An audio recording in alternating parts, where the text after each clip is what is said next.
Hadis yang ketiga, wa anhu, dan dari Abu Hurairah juga, qala, berkata Abu Hurairah, qala Rasulullah SAW, bersabda baginda Rasulullah SAW. Kita ngambil berkahnya aja, dibaca-baca aja walaupun nggak diperpanjang bahasanya. Man ada maridon aw zara ahon lahu fillah nadahu munadiyan tibta wa taba mamsyaka wa tabawwata minal jannah mansila. Rawahu Tirmidzi. Kata baginda Nabi, man, barang siapa ada berkunjung, membesuk, maridon, kepada orang yang sakit. Satu nih ya, berkunjung atau menjenguk orang sakit.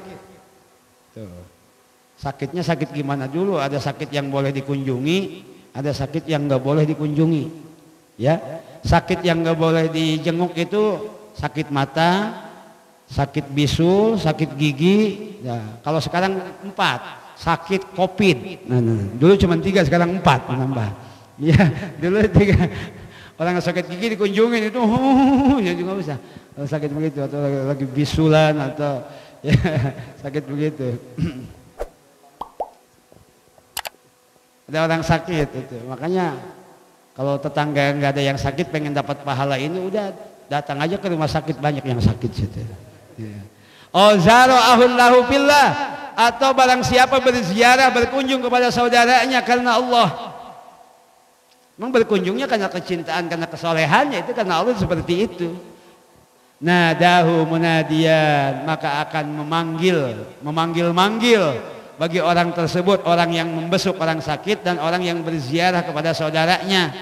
Tibta, tibta, selamat engkau, selamat untukmu, wa toba mamsyaka, dan selamat, begitu bagus perjalananmu, wa tabawwa'ta minal jannah, dan tempatmu nanti adalah di surga. Masya Allah. Ternyata amalan-amalan itu ada yang berat, ada yang enak, ada yang menyenangkan. Kalau tahajud mungkin kita berat. Suruh tadarus 1 juz 1 hari, 1 halaman pun berat. Sodakoh kita tiap hari berat. Duha nggak usah bilang 12 rakaat, 4 rakaat, kadang 2 rakaat juga berat. Ngejaga dawam wudu juga berat. Ngejaga zikir supaya nggak patah, nggak putus zikir kolbinya berat. Ya, itu ini ada ibadah yang cocok. Iya, berkunjung ke rumah saudara, berkunjung ke rumah teman yang soleh, atau menjenguk orang sakit. Kalau menjenguk orang sakit mungkin agak berbiaya juga.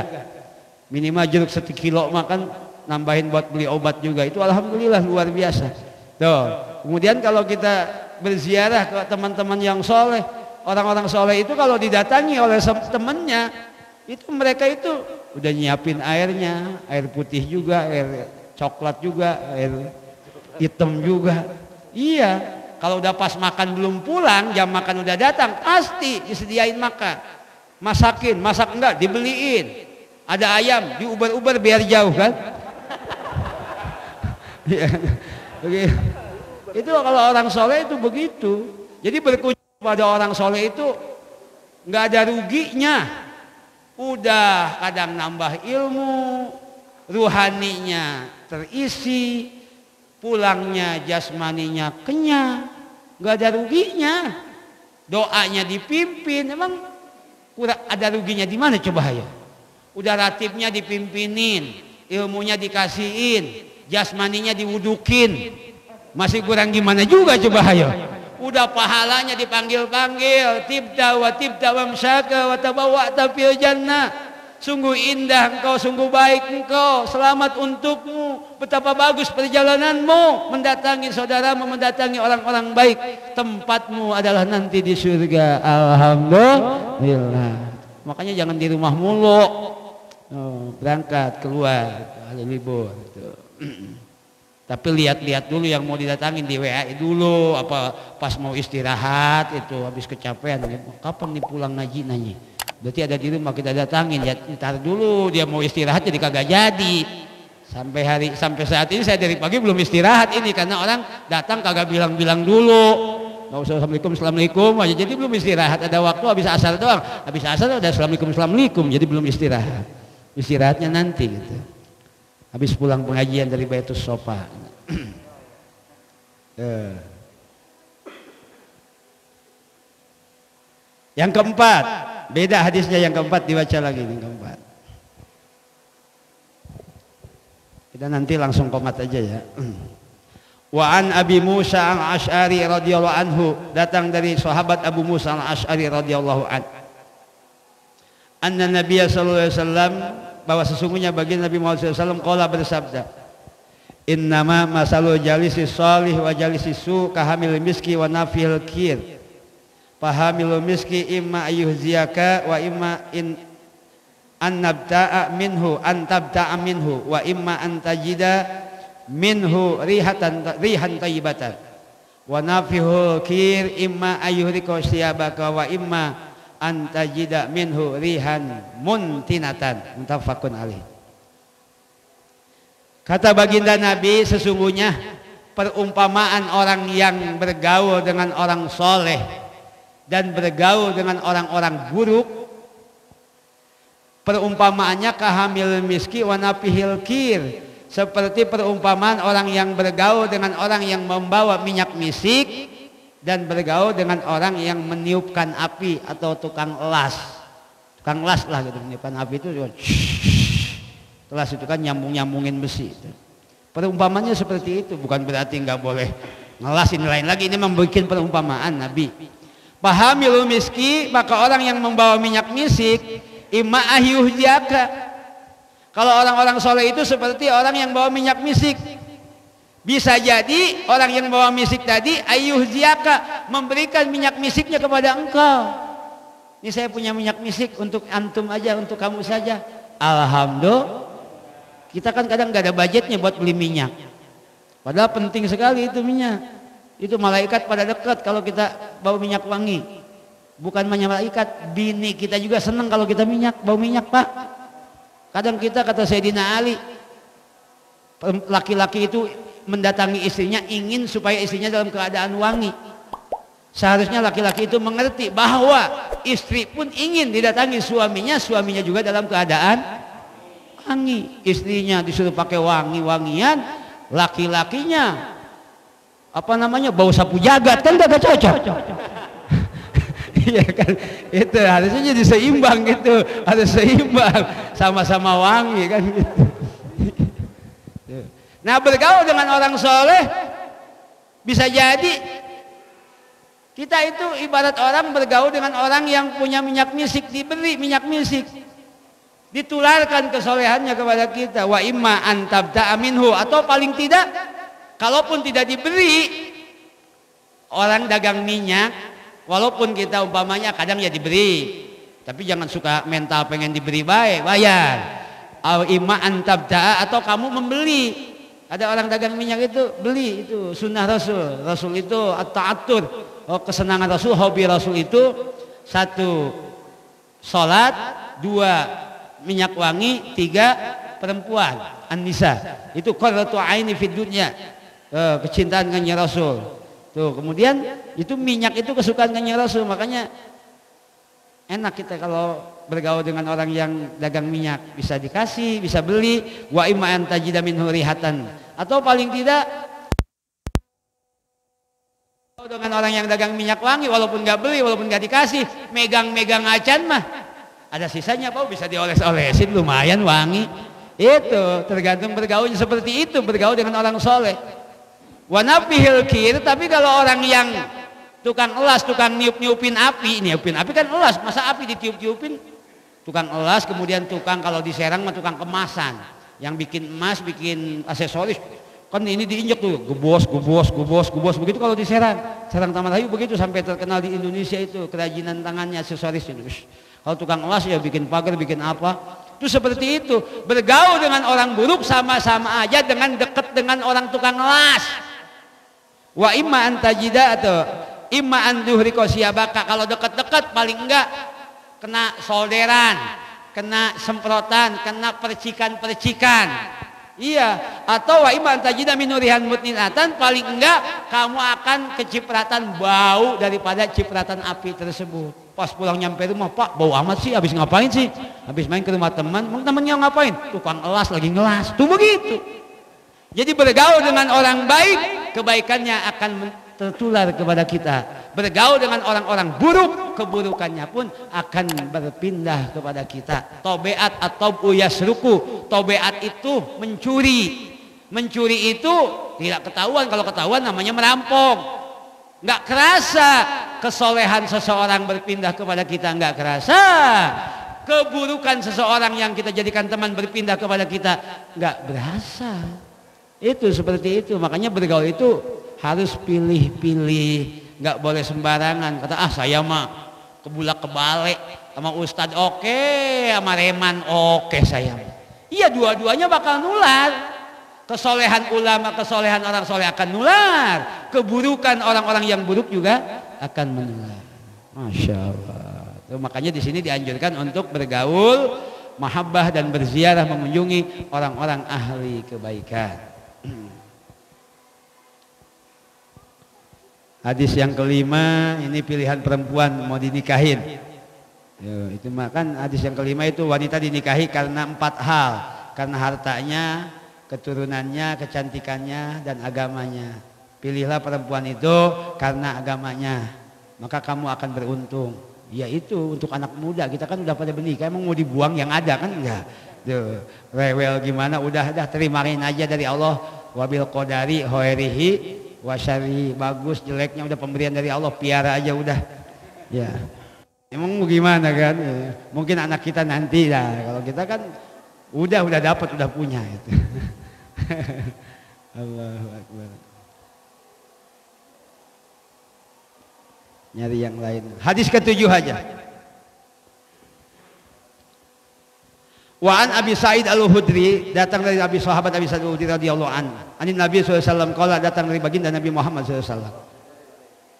Apa kata baginda Nabi? La tusahib illa mu'minan wa la ya'kul ta'amaka illa taqiyun. Rawahu Abu Dawud wa Tirmidzi. Masya Allah. Kata baginda Nabi, la tusahib, jangan bersahabat, jangan punya sahabat illa mu'minan, kecuali dengan orang beriman. Nabi ini yang ngomong.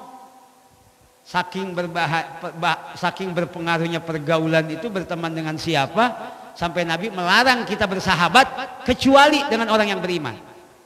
Bukan hanya itu, wala ya'kul ta'amaka illa taqiyun, dan janganlah memakan makananmu kecuali orang yang bertakwa. Gitu. Jadi ngasih makanan jangan sembarangan. Nih buat dikasih orang, duitnya beliin minuman, mabok kan begitu. Iya, kasih dipakai maksiat. Nah, itu bahaya. Kalau orang bertakwa, kita kasih makanan, dia bertanggung jawab, dia amanat, dia tidak akan hianat. Tenaga yang dihasilkan dari makanan tadi sudah pasti digunakan untuk ibadah. Iya, kalau orang yang bukan bertakwa dikasih makanan, bisa digunakan macam-macam tenaganya, bisa digunakan pada penyimpangan-penyimpangan agama. Makanya Nabi membatasi jangan bersahabat kecuali dengan orang yang beriman, dan jangan memakan makananmu kecuali orang yang bertakwa. Masya Allah.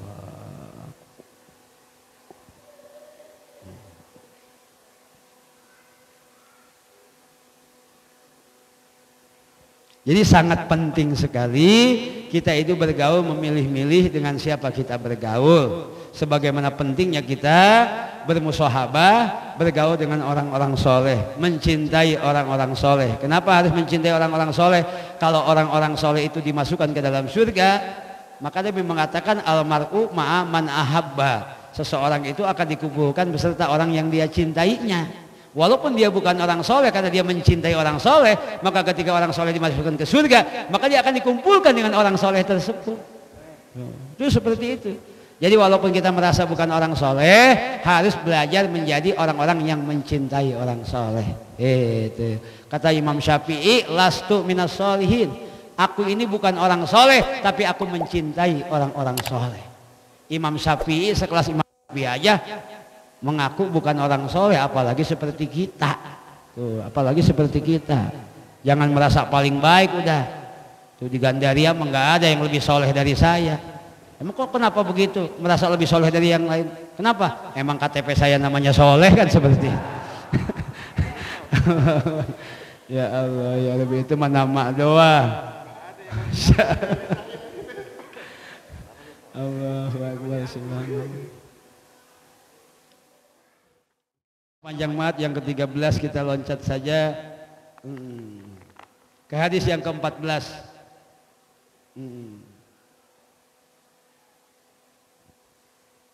Hadis yang ke-14, an Umar bin Al-Khattab radhiyallahu an. Qala, berkata Sayyidina Umar bin Khattab, istazantun Nabi sallallahu alaihi wasallam, aku minta izin kepada Nabi. Sayyidina Umar itu minta izin kepada Nabi. Izin apa? Fil umrati, mau umroh. Mau umroh, Sayyidina Umar minta izin kepada Nabi. Pada Nabi. Bapak-bapak juga kalau mau umroh minta izin dulu sama saya harusnya. Ngajak apa enggak, kan begitu. Tuh, apalagi kalau mau nambah istri, wajib itu. Wajib minta izin. Kata saya jangan ngelangkahin guru dulu dong, kan begitu.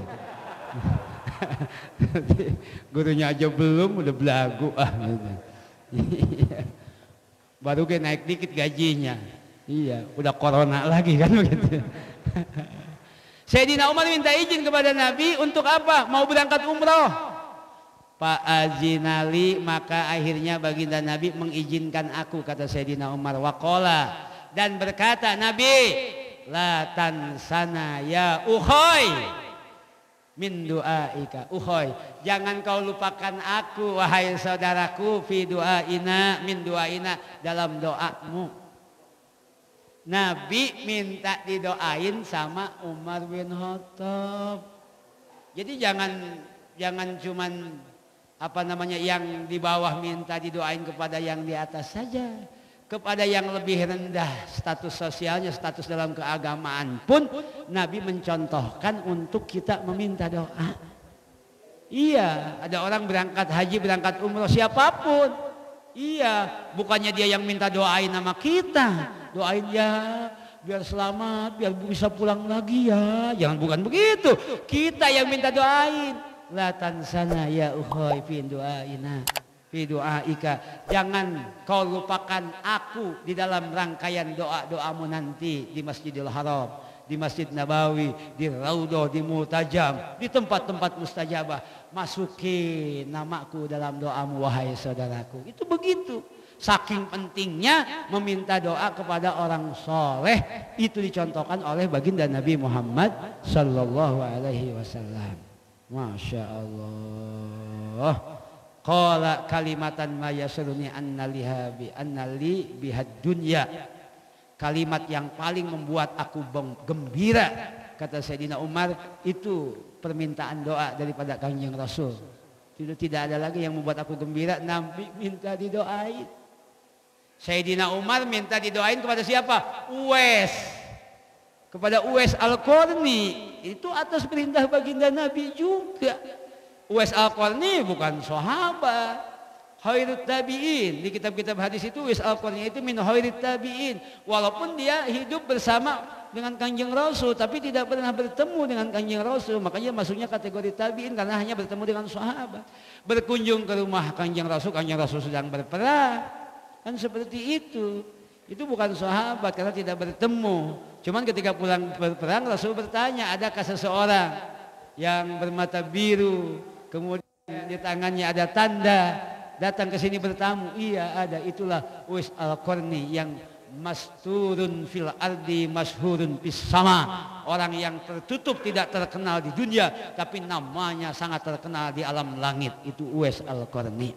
Itu sampai diminta oleh Nabi bahwa Umar bin Khattab itu untuk meminta doa. Sayyidina Utsman dan sahabat meminta doa kepada Uwais Al-Qarni. Kalau yang lebih tinggi aja disuruh meminta doanya kepada yang lebih rendah, apalagi yang lebih rendah atau dengan sesama, apalagi dengan yang lebih tinggi derajatnya. Oleh karena itu biasakan minta doa, biasakan minta doa, biasakan minta doa kepada siapapun.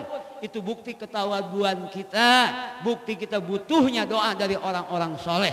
bergaul dengan mereka, berkunjung ke rumah mereka, bahkan meminta mereka hadir datang ke rumah kita, meminta juga doa dari mereka. Itu yang diperintahkan dalam kajian malam hari ini. Mudah-mudahan bisa mengamalkannya. Amin ya rabbal alamin. Wallahu a'lam bishawab. Assalamualaikum warahmatullahi wabarakatuh.